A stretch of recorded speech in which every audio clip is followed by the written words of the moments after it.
সবজি ভাত করব। ভাতটা আগে করে নিয়েছি, এবার আলু ভাজবো।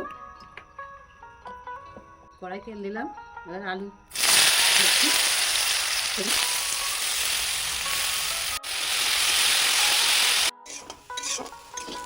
আলুটা আধা ভাজা হয়ে গেছে, হলুদ দেবো।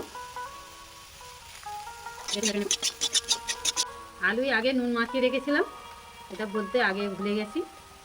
এবার নেড়ে চেড়ে লাগিয়ে নেব, আলু ভাজাটা লাগিয়ে নেব। আলু ভাজা হয়ে গেছে, কড়াই তেল দিয়েছি, এবার বিন কড়াইটা ভেজে নেব।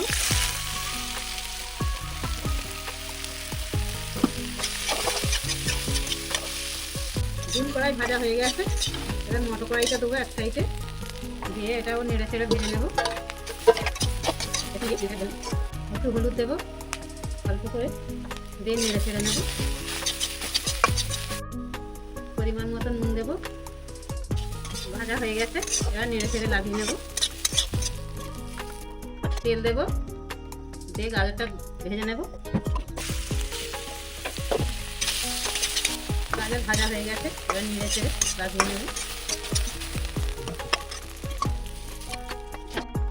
সব সবজি ভাজা হয়ে গেছে, এবার ভাতটা অল্প করে নেড়ে চেড়ে ভেজে নেব।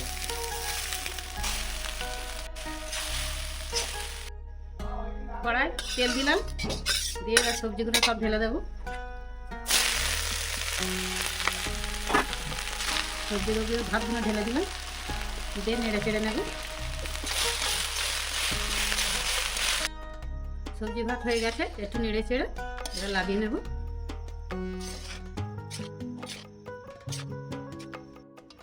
এবার লাগিয়ে নেব। সবজি ভাত রেডি হয়ে গেছে।